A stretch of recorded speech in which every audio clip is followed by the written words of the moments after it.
मैं भी कह रही हूँ सड़कों पे आने की जरूरत है, लेकिन अनुशासन में और एकता के साथ, मजबूती के साथ। हम हमेशा अपील करते हैं कि युवाओं से कि शांति और अनुशासन से ही, हमारी अनुशासन और शांति हमारी सबसे बड़ी ताकत है। करने की जो है इनकी साजिश है, ये सिर्फ अडानी अंबानी 2-4 उद्योगपतियों के गुलाम बन के रह गए। मोदी जी कठपुतली बन के, उनके इशारों पे नाचने वाली कठपुतली बन गए हैं प्रधानमंत्री जी। अगर किसी युवाओं को रोजगार दिया हो तो बताएं प्रधानमंत्री जी, आज तक किसी भी राज्य में इन्होंने एक भी काम के लिए वोट मांगा हो तो बता दो। मांगा कभी किसी भी आके हमने ये काम किया, हमें इस काम के आधार पे हमें वोट दो। कभी जाति के नाम पे मुझे वोट दो, कभी धर्म के नाम पे दो, कभी गाय के नाम पे दो, कभी शहीदों को शहीद करके उनके नाम पे वोट दो।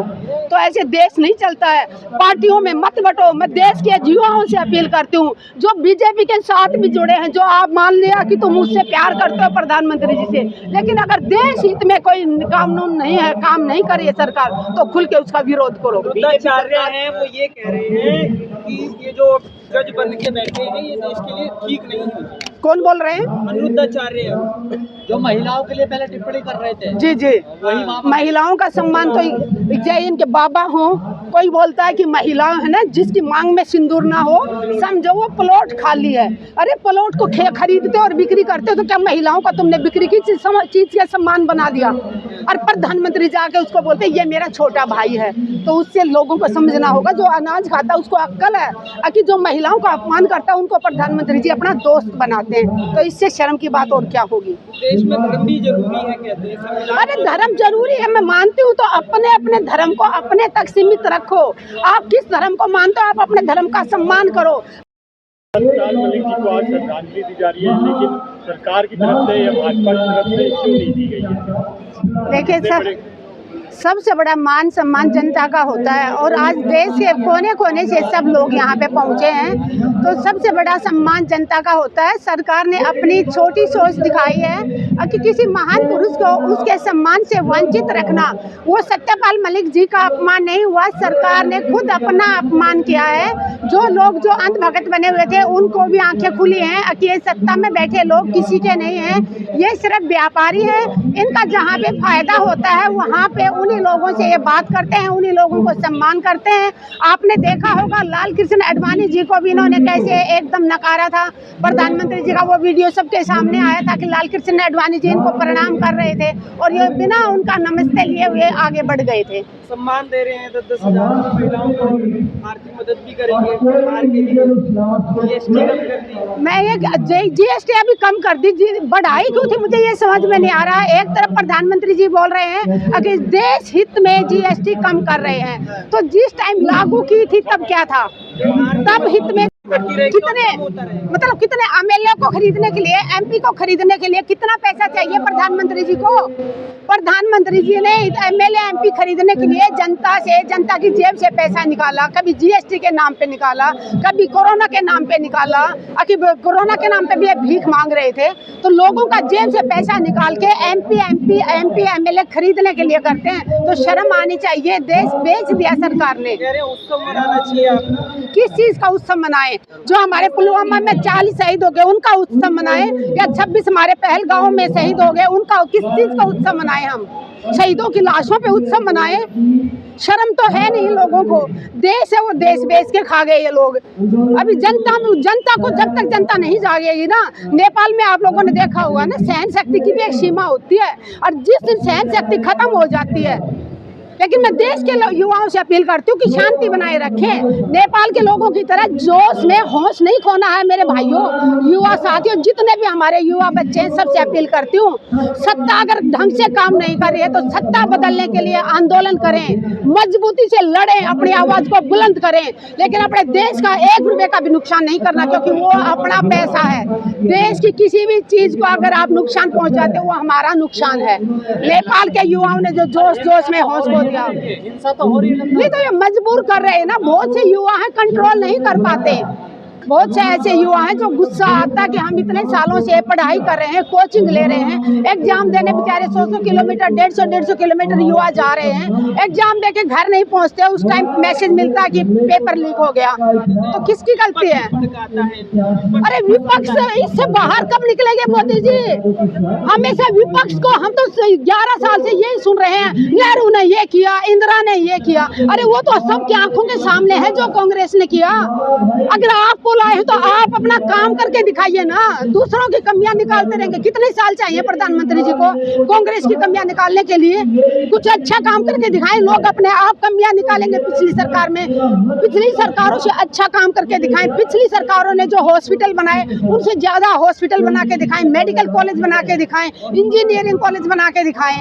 तब लोग अपने आप कहेंगे कि भाई कांग्रेस ने 70 सालों में इतने हॉस्पिटल बनाए थे, मोदी जी ने ज्यादा बनाए। ये तो उल्टा बेच रहे हैं, बर्बाद कर रहे हैं। सरकारी स्कूल इन्होंने सारे बंद करवा दिए। तो ये चाहते क्या है? देश को बर्बाद करना चाहते हैं। ये चाहते हैं कि देश का युवा, खासकर गरीब मजदूर किसान का बच्चा पढ़ाई ना करे। आपने देखा कि लद्दाख में जिस तरीके से हिंसा बढ़ती, आग जनी, उसके बाद सोनम वांगचुक में NA से गिरफ्तार किया गया। 5 साल से इंतजार कर रहे हैं वो लोग।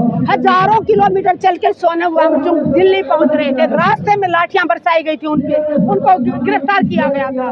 जब लद्दाख भवन में पहुंचे तो उनको लद्दाख भवन में कैदी की तरह रखा गया था। हम भी वहाँ पे जाके 2 दिन भूख हड़ताल में बैठे थे सोनम वांगचुक जी के साथ। वहाँ एक कैद करके रखा हुआ था, आधार कार्ड दिखाओ, किसी को ना अंदर जाने दे रहे थे ना अंदर से बाहर आने दे रहे थे। हमारे ऊपर भी लाठियां बरसाई गई थी। जब JNU के बच्चे वो सब समर्थन में आए, हमें डिटेन करके मंदिर मार्ग थाने में सारा दिन रखा था। सोनम वांगचुक जी बिल्कुल बेचारे भूख हड़ताल करके शांति से अनुशासन में रहते हुए अपना आंदोलन कर रहे हैं। तो ये मजबूर कर रहे हैं देश के युवाओं को। अगर देश के युवा भड़के, देश के युवा नुकसान करें, क्योंकि देश का जो नुकसान होगा ना, इन लोगों का नहीं होने वाला। इन लोगों ने अपने पर बंसारे कर रखे हैं। इन्होंने पहले बता दिया था कि मैं तो झोला उठा के चला जाऊंगा। इन्होंने हजारों करोड़ के जहाज बना रखे हैं, उसके अंदर ये सोएंगे, उसके अंदर ही खाएंगे। इनको देश से कोई लेना देना नहीं है। पाकिस्तान से लिंक बताया जा रहा है। पाकिस्तान से लिंक है तो प्रधानमंत्री मोदी जी का है। बिरयानी खाने कौन गया था? बिना बुलाए, बिना देश को बताए बिरयानी खाने कौन गया था? वहाँ जाके बिरयानी खाते हैं, केक खाते हैं, और यहाँ कहते हैं कि सोनम वांगचुक का जो सोशल मीडिया, जो सोशल एक्टिविस्ट है, जो देश हित में बात करते हैं, जो देश की आवाज उठाते हैं, ये हर चीज में कब्जा करना चाहते हैं। दिल्ली में बैठे लोग चाहते हैं कि लद्दाख के ऊपर हम कंट्रोल करें। अरे वहाँ का वातावरण कैसा है, वहाँ के जनता को क्या चाहिए, वहाँ के लोगों का कैसा वातावरण, वहाँ की क्या चीजें उस राज्य के लिए सही है, क्यों नहीं ये अधिकार दे रहे पूर्ण राज्य का? लोग कह रहे हैं कि राहुल गांधी जो Gen Z है उसको भड़काना चाह रहे हैं। ये नेपाल नहीं है हमारा देश। एक वीडियो दिखा दो राहुल गांधी का जहाँ पे उन्होंने भड़काया हो। उन्होंने बोला ना सड़कों पे आने की जरूरत है Gen Z को। हाँ, मैं भी कह रही हूँ सड़कों पे आने की जरूरत है, लेकिन अनुशासन में और एकता के साथ, मजबूती के साथ।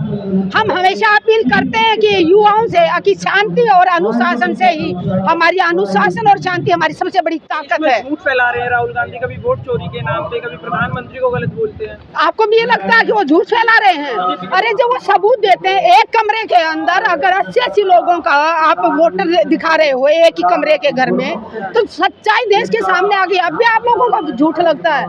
थोड़ी समर्थक है राहुल, थोड़ी देर तो घुसपैठिया किसके कारण आ रहे हैं? 11 साल से घुसपैठिया है तो कमी किसकी है? अमित शाह की है, मोदी सरकार की है। घुसपैठिए कहाँ से घुसे?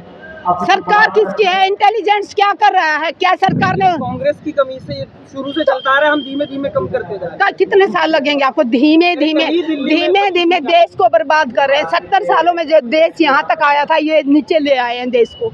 देश को बर्बाद करने की जो है इनकी साजिश है। ये सिर्फ अडानी अंबानी 2-4 उद्योगपतियों के गुलाम बन के रह गए मोदी जी, कठपुतली बन के, उनके इशारों पे नाचने वाली कठपुतली बन गए हैं प्रधानमंत्री जी। अगर किसी युवाओं को रोजगार दिया हो तो बताएं प्रधानमंत्री जी, आज तक किसी भी राज्य में इन्होंने एक भी काम के लिए वोट मांगा हो तो बता दो?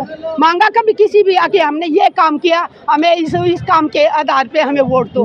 कभी जाति के नाम पे मुझे वोट दो, कभी धर्म के नाम पे दो, कभी गाय के नाम पे दो, कभी शहीदों को शहीद करके उनके नाम पे वोट दो।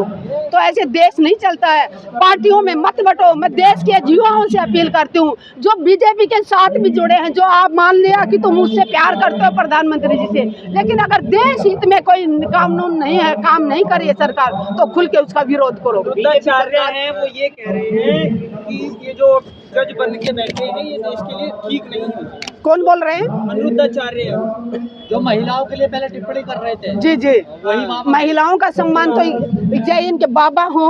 कोई बोलता है कि महिलाएं है ना, जिसकी मांग में सिंदूर ना हो, समझो वो प्लॉट खाली है। अरे प्लॉट को खरीदते और बिक्री करते, तो क्या महिलाओं का तुमने बिक्री की चीज का सम्मान बना दिया? और प्रधानमंत्री जाके उसको बोलते ये मेरा छोटा भाई है। तो उससे लोगों को समझना होगा, जो अनाज खाता है उसको अक्ल है कि जो महिलाओं का अपमान करता है उनको प्रधानमंत्री जी अपना दोस्त बनाते हैं। तो इससे शर्म की बात और क्या होगी? देश में धर्म भी जरूरी है कहते हैं। अरे धर्म जरूरी है, मैं मानती हूँ, तो अपने अपने धर्म को अपने तक सीमित रखो। आप किस धर्म को मानते हो, आप अपने धर्म का सम्मान करो। और जो सच्चे धर्म को मानते हैं जो अंदर से, वो कभी किसी दूसरे धर्म का अपमान नहीं कर सकता। धर्म ये नहीं सिखाता कि आप दूसरे धर्म का अपमान करो। हमारे देश में सिर्फ हिंदू कहने से हिंदू धर्म का सम्मान नहीं हो रहा। अभी कुछ सालों में जो हिंदू के नाम पे जो हुड़दंग मचाया है, कभी मस्जिद के सामने जाके झंडा लहरा रहे हैं, कभी जय हनुमान बोल रहे हैं, उससे हिंदू समाज का अपमान हो रहा है। हिंदू धर्म का अपमान कर रहे हैं ये लोग। उससे हिंदू समाज हमारा आगे नहीं बढ़ रहा, पीछे जा रहा है। धर्म ये कहता कि सबका सम्मान करो। आप सिख धर्म से सीखिए। कभी सिख धर्म में आप गुरुद्वारे में जाइए, वहाँ पे आप चाहे प्रधानमंत्री जाएं चाहे रिक्शा चलाने वाला जाए, एक ही थाली में सेम जगह बैठ के आपको भोजन मिलेगा। तो मैं कहूँगी कि सरदारों से सीखना चाहिए। सिख कौम को सैल्यूट करती हूँ। हमें सिखों से सीखेंगे तो हमारा देश आगे बढ़ेगा। एक मुद्दा और चल रहा है मैम, आइलम मोहम्मद वाला, अगर वो प्रदर्शन करते हैं, तख्ती दिखाते हैं, कार्रवाई हो रही है, उसको आप कैसे देख रहे हैं? देखिए, अगर वो अपने धर्म को मान रहे हैं, धर्म की पूजा करते हैं, तो उनका भी अधिकार है। देश में रहने वाले हर इंसान का, हर नागरिक का हक है कि वो अपने धर्म को माने। जब हम कावड़ लेके आते हैं तो हमारे 15-15 दिन तक रोड, पूरा एक साइड का रोड ब्लॉक होता है। तो क्या तब कभी किसी अहमद ने, किसी महमूद ने, किसी ने विरोध किया इस बात का कि पूरा रोड जाम कर रखा है? तो फिर आज हम क्यों उनका विरोध कर रहे हैं?